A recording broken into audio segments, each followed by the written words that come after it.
Hi, இன்றைக்கான பேசிக் proportion பார்க்கலாம். அதுக்கான இங்கிலீஷ் வேர்ட்ஸும் தமிழ் அர்த்தங்களும் பார்க்கலாம். ஃபஸ்ட்டு வந்து மேலே, த பென் இஸ் அபவ், மேலே இருக்குது, அந்த பென் வந்து மேலே இருக்குது, அபவ் த டேபிள் அப்படின்னா மேலேன்ற வார்த்தைக்கு அர்த்தம் வந்து இங்கிலீஷில் வந்து above. To keep the things below the table, இப்போ கீழே வைங்க, அந்த எல்லா பொருளையும் கீழே வைங்க அப்படின்னு சொல்கிறதுக்கு இங்கிலீஷில் வந்து below. Fish is under the water, இப்போ வந்து அந்த ஃபிஷ் வந்து தண்ணிக்குள்ளார தானே இருக்குது, ஸோ அதை வந்து இங்கிலீஷில் வந்து அண்டர் சொல்லுவாங்க. மேல் அப்படின்னு சொல்கிறதுக்கு ஓவர் அப்படின்னு சொல்லுவாங்க. இப்போ ரெண்டுத்துக்கும் நடுவில் இருக்குது அப்படின்னு சொல்கிறதுக்கு பிட்வீன் சொல்லுவாங்க. Pen is between the chair and table, சேருக்கும் டேபிளுக்கும் நடுவில் தான் பென் இருக்குது, ஸோ அந்த இரண்டிற்கு நடுவில் சொல்கிறதுக்கு இங்கிலீஷில் பிட்வீன் சொல்லுவாங்க.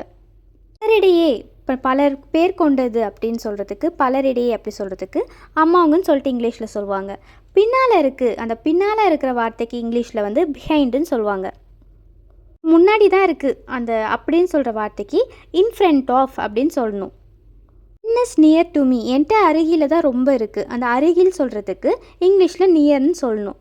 ரொம்ப தூரமாக இருக்குது அப்படின்னு சொல்கிறதுக்கு ஃபார் ஃப்ரம் அப்படின்னு சொல்லணும். பாக்ஸ்குள்ளே தான் இருக்குது அப்படி இந்த உள்ளேன்ற வார்த்தைக்கு இன்சைடுன்னு சொல்லுவாங்க. வெளியில் இருக்குது அப்படின்னு சொல்கிறதுக்கு அவுட் சைடுன்னு சொல்லுவாங்க. ரொம்ப பக்கத்தில் தான் இருக்குது அப்படின்னா பிசைட் மீ அப்படின்னு சொல்லணும்.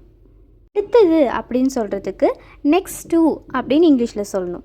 எஜுகேஷன் ரிலேட்டட் வீடியோ வேணால் மறக்காமல் லைக் பண்ணிவிட்டு சேனல் சப்ஸ்கிரைப் பண்ணிக்கோங்க. தேங்க்யூ.